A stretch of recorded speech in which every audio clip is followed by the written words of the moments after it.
சாப்பிட்டு பாருங்க, டேஸ்ட் சும்மா கெத்தா இருக்கும். டெய்லி டபுள் ரோஸ்டட் ரவா, தி பெர்ஃபெக்ட் ரவா. பெண்களுக்கு ஏற்படும் கர்ப்பப்பை பிரச்சனைகள், ஆண்களுக்கு ஏற்படும் விந்தணு குறைபாடுகளை சரி செய்து இயற்கையான முறையில் கருத்தரிக்க ethnic health care natural fertility center. Rangaraj Pandey அவர்கள் ஒரு ஜாலியான ஒரு ஹீரோவோட அப்பாவோ, ஒரு ஹீரோயினோட அப்பாவோ, ஒரு ரஜினி சாரோட ஒரு ஃப்ரெண்டாவோ, இல்லை கமல் சாரோட ஒரு ஃப்ரெண்டாவோ, இந்த மாதிரியான ஒரு வித்தியாசமான பரிமாணங்களில் பார்க்கணும் அப்படின்னு சொல்லிட்டு எனக்கு ஒரு ஆசை இருக்குது. உங்களுக்கு அந்த ஆசை ஏன்? உங்களுக்கு ஒரு குரூர புத்தி ஏன் ஹீரோவா இருக்கணும், ஹீரோவும் மரத்தை சுத்தணும் பாண்டே சார் ஏன் உங்களுக்கு தோண மாட்டேது? இன்னைக்கு இருக்கக்கூடிய எந்த ஹீரோ என்னோட வயசு கம்மி நீங்க சொல்லுங்க. ஹீரோயினோட அப்பா உங்களுக்கு தேவைப்படுதோ? ஹீரோட அப்பா உங்களுக்கு ஜாலியான கேரக்டர் போனா போது. ரஜினி சாருக்கு கூட ரஜினி சாருக்கு எனக்கு 25 வயசு வித்தியாசம். நேர்கொண்ட பார்வையில் நீங்கள் நடிச்சிருந்தீங்க அஜித் சாரோட. அப்படிங்கும்போது அந்த படங்களில் நீங்கள் பேசுகிற டேலுக்கு அஜித் சாரோட அதிக கைத்தட்டல் வந்துச்சு. இதை நான் எப்படி பார்க்குறேன்னா, உங்கள்கிட்ட இருந்த அந்த தாட்ஸ் அங்கே உட்காந்துருந்த நிறைய மக்கள்கிட்ட அது இருந்தது. அப்படிங்கும்போது எனக்கு அது ரொம்ப நெகட்டிவாக பட்டுச்சு. அந்த வக்கீலுங்கிற வக்கீல் கிடையாது. என்னப்பா ஒரு பொம்பளை ஜோக் அடிக்குமா, செக்ஸ் ஜோக் அடிக்குமா, சரக்கு அடிக்குமா, இதற்கு முன்னாடி 2-3 தடவை ரிலேஷன்ஷிப் வச்சிருக்குமா, ஆனால் தொடக்கூடாதான். நீ என்ன பத்தினியோ அப்படின்னு தான் கேட்போம். அதாவது பத்தினியை தான் தொடக்கூடாது. அந்த படம் என்ன பேசும்? ப்ராஸ்டியூட்டாவே இருந்தாலும் நோ மீன்ஸ் நோ. இப்போ நான் பேசுனது ரங்கராஜ் பாண்டியோட கருத்து இல்லை, ஹெச் வினோத்தோட கருத்தும் அல்ல, அந்த படத்தோடைய கருத்து, அந்த தீமுடைய கருத்து. அவ்வளோதான். நிறைய பேர் இப்போ ரங்கராஜ் பாண்டே அவர்களை காசு பண்ணணும் நம்ம படங்கள்னு கூட நிறைய யோசிக்கலாம் நிறைய டேரக்டர்ஸ். அப்படிங்கும்போது நான் இதெல்லாம் இருந்தால் பண்ணுவேன், இந்த மாதிரியான விஷயங்களை நான் பண்ணவே கூடாதுன்னு எனக்குன்னு சில கொள்கைகள் வச்சிருக்கேன். சினிமாவில் எல்லாமே பண்ண ரெடியாக இருக்கேன். ரொம்ப யூனிஃபார்மாக போடாதீங்க, கஷ்டமாக இருக்குது. நானும் தம்பி ஆசைப்பட்ட மாதிரி நானும் கொஞ்சம் மரத்தெல்லாம் சுற்றி ஓடுற வைக்கிறேன், யோயோ யூத் மாதிரிலாம் போட்டு டோப்பாக்கு போடலாம் போட்டு நானும் கொஞ்சம் ரெடியாக எனக்கு நீங்கள் என்ன பண்ணுங்க. வணக்கம் சார். வணக்கம். எப்படி இருக்கீங்க ரெண்டு பேரும்? ஓகே. ஹானஸ்டி, நேர்மை அப்படின்ற அந்த ஒரு விஷயம் ரங்கராஜ் பாண்டே அவர்கள்ட்ட எந்த அளவுக்கு அதிகமாக இருக்கும்? பர்சனலாக ப்ரொஃபஷனலாக எனக்கு கூடவே பிறந்தது. எங்கள் அப்பா அம்மா சொல்லி கொடுத்தது. அது அடுத்தவங்க காசுக்கு ஆசைப்படக்கூடாது, நேர்மையற்ற முறையில் சம்பாதிக்கக்கூடாது. நீ 1000 கோடி சம்பாதிக்கலாம், தப்பு கிடையாது. 1000 கோடி ரூபாயில் ஒவ்வொரு மணித்துளியும் உழைச்சி நேர்மையாக சம்பாதிச்சாகணுங்கிறது எங்கள் அப்பா எனக்கு சொல்லிக் கொடுத்தது. எங்கள் அம்மா நாங்கள் வழியாக நாங்கள் அப்போ தான் பழகிருக்கிறோம். அதனால் நேர்மைங்கிறது it is not a character. அது ஒரு ஜீனா டிஎன்ஏவாக இருக்குன்னு நினைக்கிறேன். அப்படி இருக்குதுன்னு நான் நினைக்கிறேன். என்னை இந்த 27 வருஷம் ஜேர்னலிஸ்ட் கேரியரில் பாண்டே எனக்கு 100 ரூபா கவர் வாங்கிட்டு போனாருன்னு யாருமே சொல்ல முடியாது. அது கேரண்டியாக நான் சொல்லுவேன். நான் பாண்டேக்கு கொடுத்தேன் அப்படின்னு யாருமே சொல்ல முடியாது. ஏன்னா தொடர்ந்து ஒரு நீதிபதி, ஒரு வழக்கறிஞர், இப்போ ஒரு போலீஸ் அப்படிங்கும்போது அந்த ஒரு நேர்மை சார்ந்த கதாபாத்திரங்கள் மட்டுமே உங்களுக்கு வருது. இதை தாண்டி ஒரு கதாபாத்திரமும் உங்களுக்கு வரலையா? இல்லை நீங்கள் வேணான்னு விட்டுருவீங்களா? பர்சனலாக நீங்கள் நேர்மைன்னு தெரிஞ்ச அந்த கேரக்டர் வருதோ? இல்லை, நேர்மையை நான் சொல்ல நான் நிஜத்தில் நடிச்சிட்டேன் போல தெரியுது அப்படின்னு. ஸோ அது டைரக்டருடைய சாய்ஸ் தான். சில முகவீட்டுக்கு சில தோற்றங்கள், சில நடிப்பு சரியாக வரும், டைரக்டர் தான் முடிவு பண்ணுவாங்க. சார் சொன்னாங்க இந்த படத்தில் பெரும்பகுதி க்ளோஸ்அப்பில் ட்ராவல் ஆகும், நிறைய டைட்டில் ட்ராவல் ஆகும். அப்போ சில முகம் பொருந்தணும். அந்த இடத்துல நீங்கள் இவர் திருடன் அப்படின்னு கீழே திருடன் எழுத முடியாது. அப்போ வெறும் ஒரு இடத்துல போய் ஆட்டே போடுற அந்த திருடனுக்கு அந்த கேரக்டருக்கு பொருந்தணும். அதுதான் ரொம்ப முக்கியமான விஷயம். நீங்கள் இப்போ அரவிந்த் சாமி கேரக்டர் வச்சுக்கோங்க, அந்த ஃபேஸை ஒரு இடத்துல திருட போகிறார், சுவரேறி போகிறாருன்னு எப்படி இருக்கும்? கொஞ்சம் ஆடாக இருக்கும்ல. அதுதான். அப்போ சில முகங்கள் சில விஷயங்களுக்கு பொருந்தும்னு அவங்க முடிவு பண்ணுறாங்க. It is not that I decide. நான் ஜட்ஜாக நடிப்பேன், லாயராக நடிப்பேன், போலீஸ் ஆஃபீஸர் நடிப்பேன் நான் சொல்லலை. அவங்க இந்த டைரக்டர்கள் இந்த கேரக்டருக்கு பாண்டே பொருந்துவார்னு நினைக்கிறாங்க. அப்படி வராங்க. நான் என்னை பொறுத்தளவுக்கு நல்ல கதையும் வாய்ப்பும் நேரமும் இருந்தால் நான் எந்த கேரக்டரும் பண்ண தெரியாது. நாளைக்கு ரவுடியாக பண்ண ரெடியாக இருக்கேன், பிச்சைக்காரனாக பண்ண ரெடியாக இருக்கேன். எனக்கு நான் நடிப்புங்கிறது அது ஒரு தொழில், அது ஒரு கலை, அது ஒரு ஆர்ட் ஃபார்ம். அதை நம்ம ஒரு டைரக்டரோட எதிர்பார்ப்பை சாட்டிஸ்ஃபை பண்ணி காமன் மேனை நம்ம சாட்டிஸ்ஃபை பண்ணுறோம்னா அது ஒரு பெரிய சந்தோஷம்னு நினைக்கிறேன். ஓகே. இல்லை, எனக்கு ரங்கராஜ் பாண்டே அவர்களை ஒரு ஜாலியான ஒரு ஹீரோவோட அப்பாவோ, ஒரு ஹீரோயினோட அப்பாவோ, ஒரு ஃப்ரெண்டு கேரக்டராவோ, ஒரு ரஜினி சாரோட ஒரு ஃப்ரெண்டாவோ, இல்லை கமல் சாரோட ஒரு ஃப்ரெண்டாவோ, இந்த மாதிரியான ஒரு வித்தியாசமான பரிமாணங்களில் பார்க்கணும் அப்படின்னு சொல்லிட்டு எனக்கு ஒரு ஆசை இருக்குது. உங்களுக்கு அந்த ஆசை? ஏன் உங்களுக்கு ஒரு குரூர புத்தி? ஏன் ஹீரோவாக இருக்கணும், ஹீரோ மரத்தை சுத்தணும் பாண்டே சார் ஏன் உங்களுக்கு தோண மாட்டேது? இன்னைக்கு இருக்கக்கூடிய எந்த ஹீரோ என்னோட வயசு கம்மி நீங்கள் சொல்லுங்கள். நீங்கள் அப்போ ஏன் உங்களுக்கு குரூரமா? ஹீரோயினோட அப்பா உங்களுக்கு தேவைப்படுதோ? ஹீரோட அப்பா உங்களுக்கு ஜாலியான கேரக்டர் போனா போது. ரஜினி சாருக்கு கூட ரஜினி சாருக்கு எனக்கு 25 வயசு வித்தியாசம். நீங்கள் ரஜினி சாரோட ஃப்ரெண்டு நீங்கள் சொல்றீங்க, ரைட், ஓகேன்னு சொல்றீங்க. அப்போ நானும் சொல்ல வரேன், அதை ஏன் நீங்களே ஒரு ஹீரோ சொல்லக்கூடாது? சரி, இது உங்களுடைய ஆசை, என்னுடைய ஆசைங்கிறது வேற. அப்படி எனக்கு எதுவுமே இல்லை. நான் கதைக்கு நான் பிரயோஜனப்பட்டேன்னா எனக்கு சந்தோஷம். நான் I want to limit myself there. எனக்கு அதுக்கு மேலே வேறு ஒன்றுமே கிடையாது. இந்த கதைக்கு நான் பொருந்துகிறேன்னா, இந்த கதைக்கு வந்து டைரக்டர் நம்மளை செலக்ட் பண்ணாரு. ஹீரோ நீங்கள் படத்தில் சொல்லுவாங்க, எனக்கு நான் கேள்விப்பட்டேன், சினிமாவில் நான் வந்து பார்த்துட்டே இருக்கேன், கேஸ்டிங்லேயே பாதி படம் முடிஞ்சுன்னு சொல்லுவாங்க. நீங்கள் சரியான ஆட்களை சரியான கேரக்டருக்கு ஃபிக்ஸ் பண்ணிட்டீங்கன்னா அதுலேயே பாதி வேலை முடிஞ்சதுமாங்க. அப்போ அந்த மாதிரி அவங்களுக்கு ஒரு நிறைய கொடுத்துரும். படத்தில் வெளியே வந்த பிறகு அந்த சிவானந்தம் என்ன பண்ணுறான் என்ன பேசுகிறான்னு ஒன்றுமே புரியலையேன்னு வராமல் அது ஒரு கேரக்டர் எஸ்டாப்ளிஷ் பண்ணது ஒரு பாயிண்ட் அப்படின்னா அதுதான் எனக்கு வேணும். வேறு ஒன்று எனக்கு வந்து இப்படி ப்ரிஃபரன்ஸ், நான் இதாக நடிக்க விரும்புகிறேன் அதுவாக நடிக்க விரும்புகிறேன், நானும் மரத்தை சுற்றுவேன் சார், நானும் வெள்ளை ட்ரெஸ் வெள்ளப்பட கொட்டுது 1000 தாமரை மொட்டுக்களை அப்படின்னு பாட்டு அந்த பிஸ்னஸ்லாம் நம்பலாம். அவர்களுக்கு எது சரின்னு தோணுதோ அந்த இடத்துல நான் கான்ட்ரிபியூட் பண்ணுறதுக்கு ரெடியாக இருக்கு. சார் இப்போ நீங்கள் என்னைக்காவது நினச்சிருக்கீங்களா நம்ம ஃப்யூச்சரில் ஒரு நடிகனை ஆகணும் அப்படின்னு சொல்லிட்டு? எனக்கு எந்த மாதிரி ஆசை இருந்ததில்லை. என்னுடைய 7வது வகுப்புலேருந்து மை 7th ஸ்டாண்டர்ட் நான் படித்த காலத்துலேருந்து நான் வந்து ஒரு ஜேர்னலிஸ்ட்டாக தான் ஆகணும்னு ஆசைப்பட்டேன். எனக்கு வந்து லைஃப்பில் வந்து எனக்கு ரொம்ப பிடிச்சது என்னுடைய நண்பன் செல்வ சிவகுருநாதன் ஒருத்தன். அவன் தான் எனக்கு வந்து இந்த மாதிரி நியூஸ் மீடியாவே எனக்கு இன்ட்ரடியூஸ் பண்ணி விட்டான். அவன் தான் நம்ம புக்கு படிக்கலாம், பேப்பர் படிக்கலாம், மேகசின் படிக்கலாம், வேரித்தாஸ் அப்படின்னு ஒரு ரேடியோ இருக்குது, பிபிசி இருக்குது, சிலோன் ரேடியோ இருக்குது, அந்த மாதிரியான இந்த விஷயங்கள் அதெல்லாம் நியூஸ் உண்டுன்னு சொல்லி அதில் எல்லாரும் பாட்டு கேட்க போவாங்க, நாங்கள் நியூஸ் கேட்க போவோம், நானும் அவனும் மட்டுமே. அந்த மாதிரி வந்து நாங்கள் முழுக்க நியூஸில் எனக்கு ஒரு பெரிய டோரை ஓப்பன் பண்ணி கொடுத்தேன் அவன் தான். அதில் இருந்து எனக்கு அதுதான் பிடிச்சிருச்சு. எனக்கு நான் வந்து அங்கே தான் என்னுடைய எல்லா கட்டத்திலையும் நான் ஒரு ஜேர்னலிஸ்டாக தான் ஆசைப்பட்டேன். நீங்கள் வந்து தூக்கத்தில் எழுப்பி கேட்டாலும் நான் வந்து கலெக்டர், ஐஏஎஸ், பிரைம் மினிஸ்டர், நடிகர் அதெல்லாம் எதுவுமே நான் ஜேர்னலிஸ்ட் தான். அதுதான் நான் ஆனேன். இறைவனோட கருணை எங்கள் ஆண்டாளம்மா பண்ணியதில். இது எல்லாமே வாய்ப்புகள்.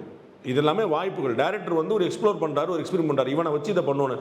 ஓகே சார், சந்தோஷம். எதையுமே ட்ரை பண்ணி பார்க்குற ஒரு ஜேர்னலிஸ்ட்டாக என்னுடைய ஆசை. நம்ம வந்து ட்ரை பண்ணி பார்க்கலாமே, அவ்வளோதான். ஸோ நான் வந்து ஒரு மேடை பேச்சாளராக இருக்கிறேன், நான் ஒரு மோட்டிவேஷனல் ஸ்பீக்கராக இருக்கேன், நான் பட்டிமன்றங்கள் பண்ணிக்கிட்டு இருக்கிறேன், பள்ளிக்கூட மாணவர்களுக்கான எழுச்சியை சொல்கிறேன், சம்டைம்ஸ் சில ஆன்மீக சொற்பொழிவு, இது எல்லாமே என்னுடைய எக்ஸ்பெரிமெண்ட்ஸ் தான். நான் வந்து அதை செஞ்சு அந்த இடத்துல பொருந்த முடியுதா என்னால் அப்படின்னு. ஆனால் அந்த டிசிஷன் வந்து டேக்கன் பை த டைரக்டர். அவர் தான் இவன் இந்த படத்துக்கு பொருந்துவானான்னு பார்க்குறாரு. அப்போ நான் அதுக்கு பொருந்தினேன்னா நான் சந்தோஷப்படுறேன். தேங்க்ஸ் சார், உங்களுடைய மைண்டில் நான் இருந்தேனேன்னு சந்தோஷப்படுறேன், அவ்வளோதான். நான் நடிகர் ஆகணும் அப்படியே ஒரு 4 படம் பண்ணிட்டு கடைசியில் நம்ம வந்து ஒரு முதலமைச்சர் ஆயிடணும் அந்த ஆசையில் நான் இல்லை.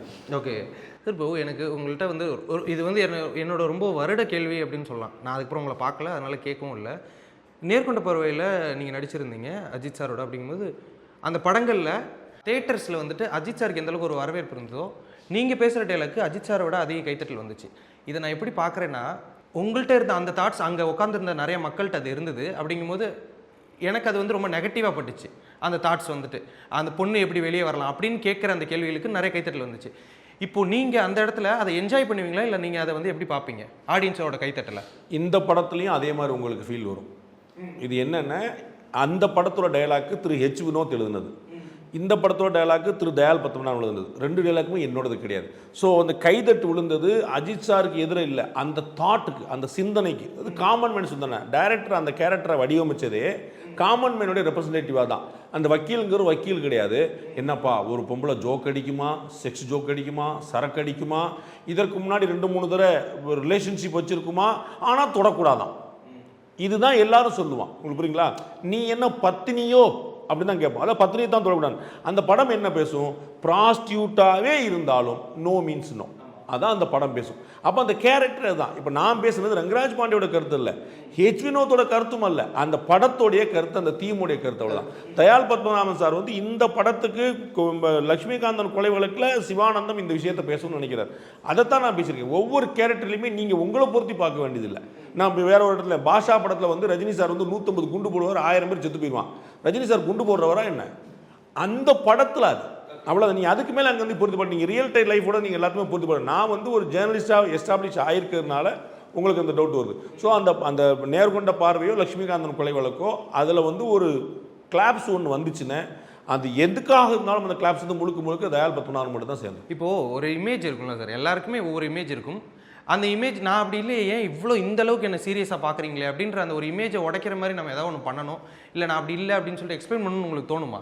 எதுக்கு தோணும்? நம்ம வந்து ஒன்னொன்றுக்கு எக்ஸ்பிளைன் பண்ணி நீங்கள் இமேஜ்னு சொல்லிட்டீங்க காமனா, அது நல்ல இமேஜாக கெட்ட இமேஜாங்கிற ஆளாளுக்கு மாறுபடுமே.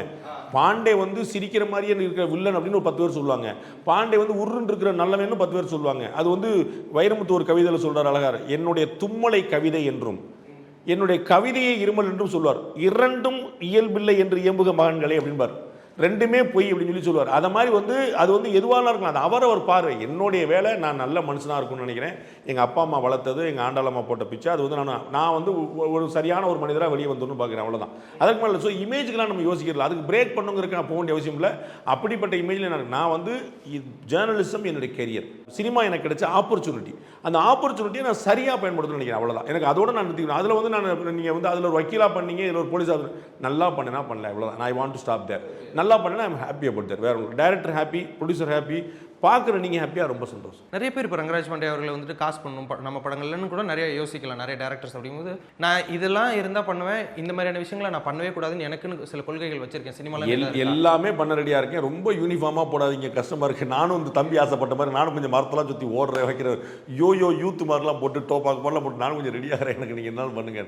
எனக்கு வந்து ப்ரிஃபரன்ஸ் நான் சொன்னேன், அது டேட் ஒத்து வந்துச்சுன்னா நான் தாராளமாக பண்ண ரெடியாக இருக்கிற ஒரு ஆள் தான். வேறு எனக்கு வந்து இதெல்லாம் பண்ண மாட்டேன் அப்படிங்கிறது தான் இல்லை. ஒரு ஹீரோவாக இப்போ சீக்கிரமே பார்க்கலாம்ல, அது டேரக்டர் பார்க்கணும், நான் பார்க்கலாம். டேரக்டர் பார்க்கணும் ஹீரோவா இல்லையா அப்படிங்கிற நான் பார்க்கலன்னு இருக்கு. கடைசி விவசாயிங்கிற ஒரு படத்தில் யார் ஹீரோன்னு நீங்கள் பார்க்கணும்ல. ஆமாம், அப்போ உங்களுக்கு புரியல. அப்போ வந்து ஒவ்வொரு ஒரு டைரக்டர் மனசில் ஒரு கேரக்டர் உட்காரணும், இது யார் பண்ணுவோம் அப்படின்னு சொல்லிட்டு. நீங்கள் பெரியார் கேரக்டருக்கு வந்து சத்யராஜ் பொருந்துவார்னு அந்த டேரக்டர் தான் தோணுச்சு. நீங்கள் இதுக்கு முன்னாடி யாருமே அவர் பெரியாரை பார்த்தது இல்லை. சத்யராஜை பெரியாரை உட்கார வைக்கலான்னு ஒரு டேரக்டர் தோணுச்சு இல்லை. அதுதான் முக்கியமான விஷயம். டைரக்டர் மனசில் இந்த கேரக்டர் உட்காரணும். அப்படி நான் யார் மனசில் என்ன உட்காந்தேன்னா அதுதான் நடக்கும். லட்சுமிகாந்தன் கொலை வழக்கு பார்த்த உடனே இது ஒரு உண்மையான சம்பவம், அது குறித்த ஒரு படம் அப்படின்ற மாதிரி தான் எனக்கு தெரிஞ்சிச்சு. இது உண்மையான சம்பவம் தானா? ஆமாம், உண்மையான சம்பவம். அதை அடிப்படையாக வச்சு ஒரு நாடகம் கன்னடத்தில், அந்த நாடகத்தை இருந்து இன்ஸ்பயர் ஆகி நான் ஒரு படமாக பண்ணியிருக்கேன். ஓகே, லட்சுமிகாந்தன் கொலை வழக்குன்னா தியாகராஜ பகவதர் அந்த விஷயம் சம்பந்தம் இருக்கு. அந்த அந்த நிகழ்வில் இருக்கிற எமோஷன்ஸ் இருக்குல்ல, ஒரு குற்றம் சாட்டப்பட்டவரோட எமோஷன்ஸ் என்ன இருக்கும், அது மட்டும்தான் இந்த படத்தில் இருக்குமே தவிர என்எஸ்கே பாகவதருடைய விஷயங்கள் எதுவும் இதில் இருக்கு. அவங்க எமோஷன்ஸ் மட்டும் இருக்கும். ரங்கராஜ் பாண்டே சார் ஒரு முக்கியமான கதாபாத்திரம் பண்ணுறாரு. இவரை காசு பண்ணலாம் அப்படின்றதுக்கான நிறைய விஷயங்கள் உங்களுக்கு இருக்கும். அப்படிங்கும்போது மெயினாக நான் இந்த விஷயத்தை புதுசாக அவர்கிட்ட வந்து எதிர்பார்த்துருக்கேன், இதை பண்ணியிருக்காரு அப்படின்னு என்ன சொல்லுவீங்க? புதுசான்றது கிடையாது. ஒரு கேரக்டராக நான் வந்து சிவானந்தம் கேரக்டர் எழுதின உடனே ஜெயிலர் கேரக்டர், இதில் மெயின் கேரக்டர் வந்து ஒரு குற்றவாளி வெற்றி பண்ண கேரக்டர் அறிவுமதி என்ற கேரக்டர், அடுத்து சிவானந்தம்னு ஒரு ஜெயிலர். இந்த 2 கேரக்டர் தான் இந்த படத்தை டிரைவ் பண்ணுது. ஆக்சுவலாக மேஜரான 2 கேரக்டர்ஸ். இதில் இருந்தால் வேறு கேரக்டர்ஸ், கிளை கேரக்டர்ஸ் எல்லாமே வருது. அப்படின்றப்ப எனக்கு வந்து அந்த ஜெயிலர் கேரக்டருக்கு வந்து ஸ்க்ரீனில் வந்து ரொம்ப புதுசாக இருக்கணும், ரொம்பவும் பழக்கப்பட்ட முகமாக இருக்கக்கூடாதுன்றதில் ரொம்ப நான் கிளியராக இருந்தேன். ஸ்க்ரீன்னா நான் சொல்கிறது பெரிய திரையில் ரொம்ப பழக்கப்பட்ட முகமாக இருக்கக்கூடாது. ரெண்டாவது ஒரு மொழி ஒன்று இருக்கணும், அவங்கக்கிட்ட பார்க்குறதுக்கு ரொம்ப சாதுவாக இருக்கணும்.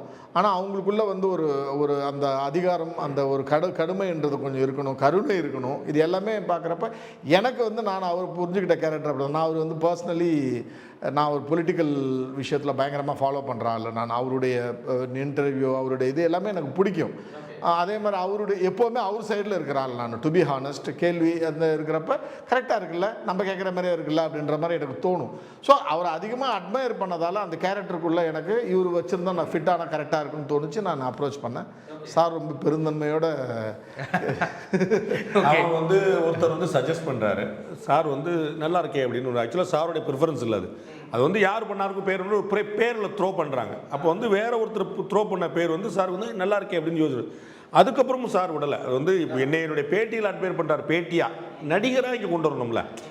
அப்போ வந்து இன்னும் நிறைய பேர்கிட்ட வந்து த்ரோ பண்ணுறாரு. அதுக்கப்புறம் சஜஷன் வந்த பிறகும் நிறைய பேர் சரின்றாங்க, சில பேர் சரி வராதுன்றாங்க, சில பேர் வேண்டான்றாங்க. எல்லாத்தையும் பார்த்துட்டு சார் சொன்ன மாதிரி வந்து இந்த கேரக்டருக்கு இது பொருந்தும், அவ்வளோதான். அது வந்து ஒரு ஐடியாலஜி பாலிசி, அவர் என்ன பேசுகிறார் அது மேட்டரில். இந்த இடத்துல சார் சொன்ன மாதிரி வந்து ஒரு கன்வென்ஷனல் ஆஃபீஸர், ஒரு வந்து ஜெயிலர் வந்து ஆமாம் என்னுடைய கடமை செய்யணும், நான் அவனை தூக்கில் போட போகிறேன், வேறு வழி கிடையாது, இதுதான் நடக்க போகிறோம், இதுதான் உண்மை. எனக்கு அதில் கன்விக்ஷன் இருக்குது. நான் வந்து புரிஞ்சுதான் செய்கிறேன், சும்மா வந்து நான் இறக்கப்பட்டோ நான் ட்ராமா பண்ணியோ இல்லை அப்படின்னு ஒரு புரிதலோடு இருக்கக்கூடிய ஒரு அரசு அதிகாரி அவர் என்ன செய்வார். அப்போ அதுக்கு இந்த உடல் மொழி கொண்ட, அதாவது சார் சொன்னார் பாடி லாங்குவேஜ், அதான் ரொம்ப முக்கியமாக பார்க்குறேன். அது இவருக்கு பொருத்தமாறும்னு நினைக்கிறார், வேற ஒன்றும் கிடையாது. சார், இப்போது நீங்கள் நிறைய படங்கள் நீங்கள் பண்ணிகிட்டு இருக்கீங்க, ஈவன் இன் கன்னட சினிமாவாக இருக்கட்டும், இப்போது தமிழ் சினிமாவில் கொன்றால் போகும், மாருதி நகர் போலீஸ் ஸ்டேஷன், அப்படிங்கும்போது எதுலேயுமே ஒரு காஸ்ட் பேஸ்ட், அதாவது வந்துட்டு நிறைய பெரிய பெரிய ஆக்டர்ஸ் அந்த மாதிரியான விஷயங்கள் போகும்போது கதைக்கு முக்கியத்துவம் வாய்ந்த அந்த விஷயங்கள் மட்டுமே பண்ணுறீங்களே, ஏன் நீங்கள் போகலை பண்ணக்கூடாது அப்படின்ற அந்த இதில் இருக்கீங்களா? எனக்கு ஒரு கம்ஃபர்ட் ஜோன் இருக்குது. எனக்கு என்னென்னா, நான் ஒரு கதை எழுதுறேன், நான் ஒரு கதை எழுதி நான் ஒரு வெர்ஷன் எழுதுறேன், எழுதிட்டு எனக்கு வந்து இந்த கதைக்கு வந்து யாரால் வந்து நல்ல சஜஷன்ஸ் கொடுக்க முடியுன்றதை நானே சூஸ் பண்ணுறேன். அந்த சர்க்கிளில் என்னுடைய கதையை நான் ஃப்ளோட் பண்ணி டிஸ்கஸ் பண்ணுறேன். அவங்களுடைய ஃபீட்பேக் எடுத்து ஒரு பவுண்ட் ஸ்கிரிப்டை நான் ரெடி பண்ணுறேன். ரெடி பண்ண பிறகு நான் வந்து யாருடைய பேச்சையும் கேட்க மாட்டேன். ஓகே, அது வந்து கிளியர். நான் ஒரு கதை எழுதிட்டேன், எனக்கு பிடிச்ச சர்க்கிளில் கொடுக்குறேன். அவங்களுக்கு நிறைய சுதந்திரம் கொடுக்குறேன். உங்களுக்கு உங்கள் கருத்தை சொல்லுங்கன்றா, அவங்க கருத்து சொல்கிறாங்க. சொன்ன பிறகு அதெல்லாம் எது வேணுமோ வேணான்றதை டிசைட் பண்ணி ஒரு பவுண்ட் ஸ்கிரிப்ட் ரெடி பண்ணிடுறேன். ரெடி பண்ண பிறகு அந்த ஸ்கிரிப்டை மாற்ற மாட்டேன். That is for clear. இதில் என்னென்னா, இப்போ சில ஆக்டர்ஸ் நம்ம அப்ரோச் பண்ணுறப்பவே, சார் இதுதான் ஸ்கிரிப்டு, இதுக்குள்ளே நீங்கள் வரீங்களா அப்படின்னு கேட்போம். சிலவங்க என்னென்ன, சார் இது இப்படி பண்ணலாமா அப்படி பண்ணலாமா அப்படின்னு சில விஷயங்கள் வர்றப்ப, நம்ம ஏற்கனவே இதில் வந்து ஒரு நம்ம ட்ராவல் பண்ணியிருப்போம். ஏற்கனவே ஒரு 6 மாதம் உட்காந்து ஒரு கதையை ரெடி பண்ணி ஒரு பவுண்ட் ஸ்கிரிப்ட் பண்ணி நம்ம ரிசர்ச் எல்லாம் பண்ண பிறகு இன்னொரு பர்ஸ்பெக்டிவ் வர்றப்போ கன்ஃபியூஷன்ஸ் தான் அதிகமாக. அது மாதிரி கன்ஃபியூஷனால டைவர்ட்டான எவ்வளோ படங்களை நம்ம பார்த்துருக்கோம் வாழ்க்கையில், அதை நம்ம ரெஃபர் பண்ண வேணாம். அதுதான் ஆகுமே தவிர நம்ம ஓகே இந்த கண்டென்ட்டு கிளியராக இருக்குது, சொல்கிற விஷயத்தை எல்லா பாயிண்ட் ஆஃப்லையும் எல்லா விஷயத்துலையும் பேசியாச்சுன்னு. பெரிய ஆக்டர்ஸ் கூட பண்ணுறப்ப அந்த சௌகரியம் இருக்காது. சில வாட்டி அவங்க ஏதோ ஒரு விஷயம் சொல்லுவாங்க, நம்ம கேட்க மாட்டோம். அப்படின்றப்ப கொஞ்சம் வளர்ந்து வர நடிகர்கள், இல்லை நம்ம இதை புரிஞ்சுக்கிற நடிகர், ஓகே இவர் ரிசர்ச் பண்ணிட்டு வந்திருக்காரு, இது போதும் கரெக்டாக இருக்கும் அப்படின்னு நினைக்கிற நடிகர்கள் நம்மளுக்கு இருந்தாலே போதும்னு நினைக்கிறேன் நான். நீங்கள் வந்து இப்போ வெற்றி சார் வந்து நீங்கள் குறைவான நடிகராக நீங்கள் எப்படி கனெக்ட் பண்ணிடுவீங்க? அவர் வந்து சின்ன நடிகர்னு எப்படி கனெக்ட்? அவர் வந்து ஒரு ப்ரொஃபஷனல் பெர்ஃபார்மர், பியூட்டிஃபுல்லாக பண்ணுறார். இன்னும் எப்படி பேர் வாங்கிட்டு வர்றாருன்னா, வெற்றி ஒரு படம் பண்ணாருன்னா அது நல்ல படமாக இருக்கும், அது இன்டென்ஸ், அப்படி ஒரு பேரை வாங்கிட்டு வர்றாரு. அப்போ வந்து அதை நம்ம வந்து புரிஞ்சுக்கணும். ஸோ நீங்கள் சின்ன படம் பெரிய படம், ரஜினி சார் படம்னா அது வந்து மெகா ஹிட்டு. அப்போ கமல் சார் படம்னா ஆக்ஷன் இருக்கும், அதில் நம்ம புரிஞ்சு நடிப்பு இருக்கணும். அது மாதிரி வெற்றி சாரோட படங்கள் எப்படி பிளான் பண்ணுறாரு அப்படின்னா, அவர் வந்து இந்த படம் அப்போ வெற்றி இருக்கிறாரா, அப்போ அந்த படம் நல்ல படமாக தான் இருக்கும் அப்படிங்கிற அது மாதிரி. அப்போ அதனால் வந்து அவர் வந்து சின்ன பட்ஜெட் பெரிய பட்ஜெட் நான் வந்து வேற ஒரு பேர் சொன்னேன். பட்ஜெட் வந்து படத்துடைய தரத்தை தீர்மானிக்கிறல, கண்டென்ட் தான் படத்துடைய தரத்தை தீர்மானிக்கும். அப்போ வந்து அந்த இடத்துல யார் பொருந்துறாங்களோ அவங்க, அவ்வளோதான். இதே படத்துக்கு இதே கேரக்டருக்கு நீங்கள் வந்து இன்னும் நீங்கள் சொல்லக்கூடிய மனசில் இருக்கக்கூடிய பெரிய பெரிய நடிகர்கள் பொருந்துவாங்க. அதில் ஒன்றும் பொருந்தாமல் நீங்கள் வந்து யூ கேன் நேம் தம், அதில் ஒன்றும் ப்ராப்ளம் இல்லை. ஆனால் அவங்களுடைய டேட் ஒத்து வரணும், அவங்களுடைய ரேட் ஒத்து வரணும், அவங்களுடைய இமேஜ் ஒத்து வரணும், பல விஷயங்கள் சார்ந்து. நம்ம எல்லாத்தையுமே ஒரே விஷயங்கள் நம்ம முடிவு பண்ண முடியாது. சிலரோட டேட் ஒத்து வர சார் வந்து என்னன்னா ஒரு ஷெடியூல் பண்ணிட்டாருன்னா அதில் ஃபிக்ஸடாக இருப்பார். அதில் வந்து எந்த மாதிரி பவுண்ட் வால்யூம் ரெடி பண்ணிட்டாரு மாற்ற மாட்டாரு மாதிரி எல்லாத்தையும் ஃபிக்ஸ் பண்ணி வச்சுப்பார். அப்போ நம்ம வந்து வரல சார் பார்த்துக்கலாம் சார் அப்படிங்களா, நிறைய விஷயங்கள். ஏன்னா ஒரு 10-15 நடிகர்கள் வரணும், 10-15 குரூ உள்ள இருக்கணும், அது எல்லாமே இப்போ எது பொருந்தி போகுதுன்னு பார்க்குறாரு, அவ்வளோதான். அப்போ அந்த படத்துக்கு வந்து தேவையானதை கொடுக்குதா, அவர் தான் பெரிய நடிகர். சரவணன் சார் நீங்கள் கம்மியான நடிகர்னு சொல்ல போறீங்களா? இல்லை பின்ன அதான் மதனுடைய ரோல் வந்து கம்மியானதா, நீ யாருடைய ரோல் நீங்கள் சொல்ல போறீங்க? எல்லாமே படத்தில் வந்து பியூட்டிஃபுல். ஸோ யார் கம்மி நடிகர் அது இல்லை, அந்த படத்துக்கு தேவையானதை அவங்க கொடுத்துருக்குறாங்களா, அந்த ஜஸ்டிஃபிகேஷன் இருக்குதா, அது நான் பார்த்த வரைக்கும் இந்த படத்தில் வந்து 100% இருக்கு. ஓகே, ஆக்சுவலாக சார் சொன்னதில் ஒரே ஒரு அடிஷன். இப்போ சார் சொன்னார் இல்லைங்களா, படத்தோட தரம்ன்றது வந்து பட்ஜெட்டில் கிடையாது, கண்டென்ட்டில் தான் சொன்னார்ல. அதுக்கு பெஸ்ட் எக்ஸாம்பிள் நான் திரும்ப நிறைய இடத்துல சொல்லியிருக்கேன். 2018 கர்நாடகா ஸ்டேட் அவார்டு வாங்குறேன் நான், பெஸ்ட் டைரக்டர் பெஸ்ட் ஃபிலிம். என்னுடைய கொண்டால் பாவத்தோட கன்னடா வெர்ஷனுக்கு நான் தான் producer cum director. Best director best film. அந்த வருஷத்தில் போட்டியிட்ட படம் வந்து KGF 1. ஓகே, இந்திய ஹையஸ்ட் பட்ஜெட்டு ஹையஸ்ட் கலெக்ஷன் ஆன படம், புரட்டி போட்ட ஒரு படம். ஆனால் அந்த இடத்துல அது விருது கமிட்டிக்கு ஃபீல் ஆனது பட்ஜெட்டோ அதோட பாப்புலாரிட்டியோ கிடையாது, கண்டென்ட்டாக எது பெட்டராக இருக்குது அப்படின்னு பார்த்து என்னை அவார்டு கொடுத்தாங்க. ஸோ அங்கே சில இடத்துல வந்து நான் கன்னடத்தில் பண்ணது வந்து ஒரு 60 லட்சம் 65 லட்ச ரூபாயில் பண்ணேன், அவ்வளோதான். நான் செலவு பண்ணதே அவ்வளோதான் அங்கே. ஸோ அங்கே அது பணம்ன்றது வராது, கண்டென்ட்ன்றது தான் பேசுன்றது தான் ஒரு விஷயம். ஓகே, இல்லை எனக்கு இது ரொம்ப சர்ப்ரைசிங்காக இருக்குது. அந்த டைமில் இப்படியான ஒரு படம் வந்துட்டு ஒரு ஸ்டேட் அவார்டு வாங்குறது. ஆமாம், 2018 ஸ்டேட் அவார்டுனா நீங்கள் ஒன்று அடுத்த கட்டம். நீங்கள் வந்து சின்ன பட்ஜெட் பெரிய பட்ஜெட்டுக்கு ஒரு ஒப்பீனியன் இருக்கிற மாதிரியே ஸ்டேட் அவார்டுனாலே அடுத்த அவார்டு படம் போல அப்படின்னு நினைச்சிடக்கூடாது. கமர்ஷியலி ஹிட் அது. நீங்கள் வந்து அந்த படத்தை வந்து கன்னடாவில் எல்லாத்துக்கும் தெரியும், அது வந்து ஓகே. அதான் யாருமே பார்க்க மாட்டாங்க, ஜூரி மட்டும் பார்த்துருப்பாங்க, அதுக்கு ஒரு அவார்டு கொடுத்துட்டாங்க. இப்போ அது இல்லை. தயாள் பத்மநாபன் சார் வந்து ஒரு பச்சை தமிழர், சரிங்களா?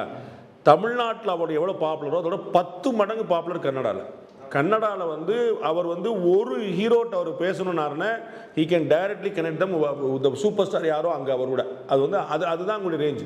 அப்போ வந்து அது திரும்பி அதான் சொல்லுங்கள். அது ஸோ சின்ன படம் பெரிய பட்ஜெட் அது கண்டென்ட் வலுவாக இருக்குதா, அவ்வளோதான். சார் இப்போது நீங்கள் பேசிக்காக வந்து ஒரு தமிழன் அப்படிங்கும்போது பட் நீங்கள் அங்கே நிறைய ஹிட் கொடுத்துருக்கீங்க, அங்கே நிறைய ஒர்க்ஸ் பண்ணியிருக்கீங்க அப்படிங்கும்போது இங்கே ஒரு மேஜரான ஒரு சக்ஸஸ் நம்மளுடைய மண்ணில் இன்னும் நமக்கு ஒரு பெரிய அளவில் கிடைக்கலையே அப்படிங்கிற வருத்தம் உங்களுக்கு இருக்கா? ஒன்றுமே இல்லை. நான் இப்போ மொத்தமாக 2 படம் தான் பண்ணியிருக்கேன். இது 3வது படம். அங்கே நான் ஆல்ரெடி 19 படம் பண்ணிட்டேன். ஓகேங்களா, 3வது படம் தான். அப்புறம் எடுத்த உடனே வந்து கண்டென்ட் ஓரியன்ட் படம் பண்ணுறப்ப பெரிய அட்வான்டேஜ் என்னன்னா, உங்களுடைய பேர் வந்து ரொம்ப லாங் ரன்னுக்கு இருக்கும். ஒரு கமர்ஷியல் படம் பண்ணுறப்ப அது ஒரு பீரியட், அவ்வளோதான். ஸோ நான் லாங் ரன்னை நோக்கி போயின்னு இருக்கேன். ஸோ அதுக்கான ஃபவுண்டேஷன் இப்போ வந்து நான் தைரியமாக இந்த எல்லா போஸ்டர்லையும் போட்டுக்கிறேன், from the director of Kondraal Paavam போட்டுக்கிறேன். அது எனக்கு பெருமையான ஒரு விஷயமாக பார்க்குறேன். ஸோ அந்த படம் பேசப்பட்டுச்சு. அப்புறம் ஒரு 3 மொழியில் 4 மொழியில் எடுக்கப்பட்டுச்சுல, ஹிந்தியில் வந்து ரைட்ஸ் போச்சு. இப்படி ஒரு படமாக பார்க்குறேன் நான். ஸோ நான் லாங் ரன் பார்க்குறப்ப எனக்கு சக்ஸஸ் ஃபெயிலியர் பேர் அப்படின்றத விட நம்ம ஒரு நல்ல படம் பண்ண திரைப்படம் இதுவாக ரொம்பவும் அதிகமாகவே சொல்கிறேனே. இப்போ கன்னடாவோட சினிமா வரலாற்றை எடுத்துக்கிட்டோன்னா என் பேர் இருக்கும் சார்.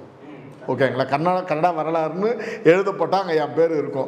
அது மாதிரி தமிழ் சினிமா வரலாறுன்னு எழுதுகிறப்ப ஒரு 4 இடத்துல என் பேர் மென்ஷன் பண்ணாலே அதுவே நான் பெருமையாக நினைச்சேன். ஸோ அதை நோக்கி தான் என்னோடய பயணம் இருக்குது. அதனால் கமர்ஷியலாக இன்னும் சக்ஸஸ் ஆகல, அதெல்லாம் நான் 2 படம் தானே பண்ணியிருக்கேன்.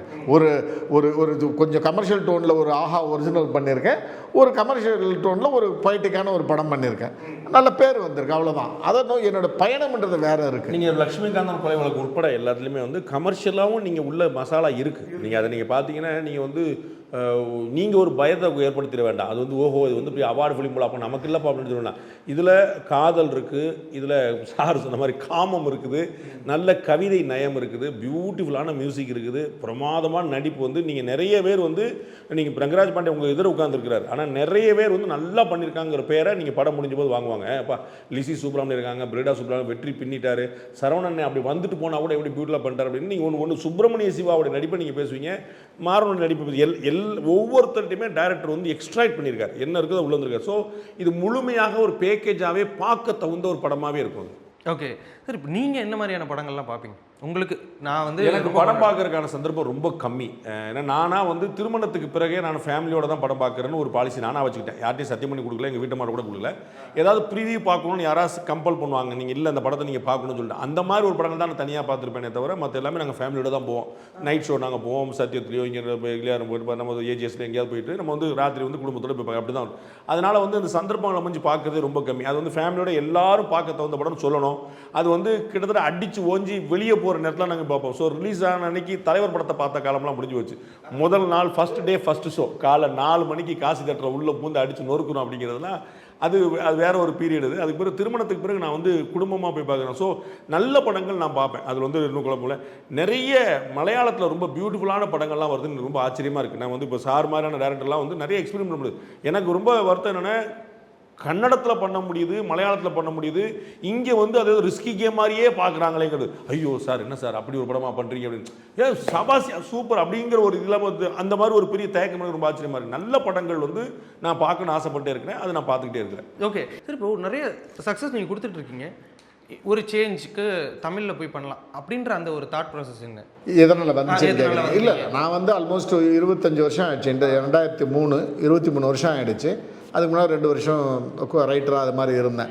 எனக்கு ஒரு பீரியட் வரைக்கும் என்னென்னா, எனக்கு வந்து இந்த ஊர் பாசம் அந்த இதெல்லாம் ரொம்ப அதிகம். விழுப்புரம் நம்ம பிறந்த ஊர், அங்கே தான் இருக்கணும், நம்ம கடைசி காலத்தில் அங்கே இருக்கணும், அதெல்லாம் ரொம்ப உண்டு. அதனால தான் இன்றைக்கும் வந்து எவ்ரி 15 days நான் பெங்களூரில் எத்தனை வருஷம் போய் செட்டில் ஆனால் 15 நாளைக்கு ஒரு வாட்டி நான் எங்கள் ஊருக்கு போகாமல் இருக்க மாட்டேன், அம்மாவை பார்க்காம இருக்க மாட்டேன். எனக்கு வந்து என்னென்னா ஒரு பர்டிகுலர் இதில் வந்து ஒரு இடத்துல ஒரு பெரிய ஃபவுண்டேஷன் போட்டேன். ஒரு கன்னடத்தில் ஒரு நல்ல ஒரு நேம் வந்துருச்சு. சரி, அடுத்து நம்ம தாய்மொழி நம்ம எதுவுமே பண்ணலையே அப்படின்றப்ப நான் என்றைக்கே வந்திருக்கலாம். பட் நான் வந்து ரொம்ப கால்குலேட்டிவ், ரொம்ப நிதானம் அந்த விஷயத்தை பொறுத்த வரைக்கும். சினிமா தான் ரொம்ப ஃபாஸ்ட்டாக எடுப்பேனே தவிர சினிமா எடுக்கிறதுக்கு முன்னாடி இருக்கிற டெசிஷன் வந்து ரொம்ப டைம் எடுத்துப்பேன் நான். இந்த சினிமா ரொம்ப ஃபாஸ்ட்டாக எடுப்பேன், பட் அந்த சினிமா எடுக்கணுன்ற டெசிஷன் வந்து லேட்டாக தான் எடுப்பேன். ரொம்ப அது மாதிரி எனக்கு தோணுது 2023 தான் தோணுச்சு, இல்லை நம்ம தமிழில் இப்போலேருந்து கான்சன்ட்ரேட் பண்ணோம். நிறைய கன்னடத்தில் பண்ணிட்டோம். ஆனால் கன்னடத்துலேயும் நான் கண்டிப்பாக 2 வருஷத்துக்கு 3 வருஷத்துக்கு ஒரு படம் பண்ணுவேன். எனக்கு அந்த மண் மேலே இருக்கிற அந்த லாயல்ட்டி இருக்குல்ல, அது எனக்கு கொடுத்த ரெகக்னேஷன் இருக்குல்ல, அது வந்து நான் என்றைக்கும் வந்து மறக்கவே மாட்டேன். பெரிய வரவேற்பு எனக்கு அங்கே. இத்தனைக்கும் எனக்கு கன்னடா பேச மட்டும்தான் தெரியும், எழுதவோ படிக்கவோ தெரியாது. ஆனால் என்னுடைய 2 கன்னடா நாவல் எடுத்து தான் படம் பண்ணியிருக்கிறேன் நான். என்னுடைய நாவல் தமிழில் சொல்ல ஒருத்தர் கன்னடாவில் எழுதின நாவல் வந்து கன்னடா லைப்ரரியில் இருக்குது, கவர்மெண்ட் லைப்ரரியில் புக்காக இருக்குது. இருக்குது. ஸோ அந்த அந்த மண் எனக்கு கொடுத்த மரியாதை இருக்குல்ல, அதுக்காக நான் எப்படியும் 2 வருஷத்துக்கு 3 வருஷத்துக்கு ஒரு படம் பண்ணுவேன். பட் ரெகுலராக தமிழில் படம் பண்ணணும், நம்மளோட தாய்மொழியில் பண்ணணுன்ற ஒரு ஃபோக்கஸில் தான் இங்கே ஷிஃப்ட் ஆகி இப்போ இங்கே நிறைய கான்சன்ட்ரேட் பண்ணிட்டு. கண்டிப்பாக சார். இப்போது நான் வந்து ரொம்ப சீரியஸாகவே உங்களை நிறைய பேர் பார்த்துருக்கேன். எனக்கு உங்க கூட ஒரு செக்மெண்ட் விளையாடணும் போல இருக்குது. விளையாடலாமா? இந்த படம் தொடர்பாக இல்லை சார், நான் வந்து ஐ மீன் படத்துக்கு தொடர்ந்து பேசுவோம். எனக்கு வந்து இந்த செக்மெண்ட் வந்து உங்க கூட பொதுவாக ஜாலியாக ஓகே. நான் வந்து தொடர்ந்து நிறைய பேரோட பிளைண்ட் ரேங்கிங் அப்படின்னு சொல்லி ஒன்று விளையாண்டுட்டு இருக்கேன். அது உங்களோடையும் விளையாடணும். என்ன அப்படின்னா blind ranking of Tamil politicians அப்படின்னு சொல்லிட்டு ஏதாவது ஒரு 10 பேர் இருக்கும், நீங்களாவே ரேங்க் பண்ண ஆரம்பிச்சிடணும். ஓகேவா? நானும் வந்து நீங்கள் சொல்கிற ஒவ்வொரு பேரும் ரேங்க் பண்ணணுமா? ஆமாம், ரேங்க் பண்ணணும். கொஞ்சம் இன்ட்ரெஸ்டிங்காக இருக்கும் சார். ட்ரை பண்ணி பார்க்கலாமா சார்? உங்களுக்கு விளையாடுறதுக்கு நான் தான் கிடைச்சேன்னா? சார் இல்லை சார், இது மாதிரி நிறைய பேரோட விளையாண்டுருக்கேன். பட் உங்களோட பெரிய அளவில் விளையாண்டுருப்பீங்க. நான் ஒரு காமெடி பீஸு சார். அப்படி கிடையாது சார், இதுதான். Okay. Annadurai 5. Okay. MGR 2. MGR 2. Okay. Vijayakanth 4. சீமான் 6. எடப்பாடி கே பழனிசாமி 7. கருணாநிதி 8. எம்.கே. ஸ்டாலின். இடமே பாக்கி இல்லையே, வேற என்ன வச்சு? இல்லை, 3 இருக்கு. ஒரு 10 தான் கொடுக்கணும். தலைவருக்கு கீழே தானே கொடுக்கணும். Okay. Okay. Jayalalithaa 9. Annamalai sir பரீட்சை எழுதணுமே. அவர் ஒரு தனி ஒரு சரி, பர்ஃபார்மன்ஸ். ஏதாவது ஒரு இடத்துல கொடுக்கலாம். இல்லை, காமராஜர் நான் ஏன் சொல்கிறேன்னா, காமராஜரோ அண்ணாவோ வந்து அவங்க வந்து ஒரு பார்ட்டி ஆரம்பித்தாங்க, ஒரு சிஎம்மாக இருந்தாங்க, ஒரு போஸ்ட்டில் இருந்தாங்க. இவர் வந்து ஒரு போஸ்ட்டுக்கு வந்தாருன்னா நான் ஒரு தனி மனிதராக நான் 10 கூட கொடுத்துருவேன். எனக்கு அது ஒன்றும் ப்ராப்ளம் இல்லை. அவர் போலீஸ் ஆஃபீஸர் வந்து ஒரு பயங்கரமான கடுமையான உழைப்பாளி, கடுமையான படிப்பாளி, கடுமையான போராளி. அவர் வந்து கர்நாடகாவில் 9 வருஷம் சர்வீஸ் பண்ணவர், எம்பிஏ பண்ணவர், பொலிட்டிக்கல் இன்டர்ன்ஷிப் பண்ணவர். அது 100 இருக்குது எனக்கு. பொலிட்டீஷியனாக அவர் வந்து ஒரு பார்ட்டி ஆரம்பித்து அது என்ன பண்ணுறாருங்கிற. சரி, அப்போ தளபதி விஜய் அவர்கள் 8C. இனிமேல் தானே பார்க்கணும் நம்ம. ஓகே. இது பிளேஸ் 3 இருக்குது, அது கொடுக்கலாமா? இல்லை நம்ம அது நான் ஃபர்ஸ்ட் கூட கொடுக்குறேன். அது வந்து பிரச்சனை இல்லை. நம்ம வந்து வந்த பிறகு தானே நான் அது வந்து நான் திரு அண்ணாமலைக்கு சொன்னது தான். என்ன பண்ணாங்கங்கிறத பார்த்த பிறகு நம்ம சொல்லலாம். 50 நாளில் ஒரு மார்க் போகிற சரியில்லை. இன்னைக்கு தான் கிளாஸ் சேர்ந்துருக்கிறான், பார்க்குறதுக்கு பிரைட்டாக இருப்பான்.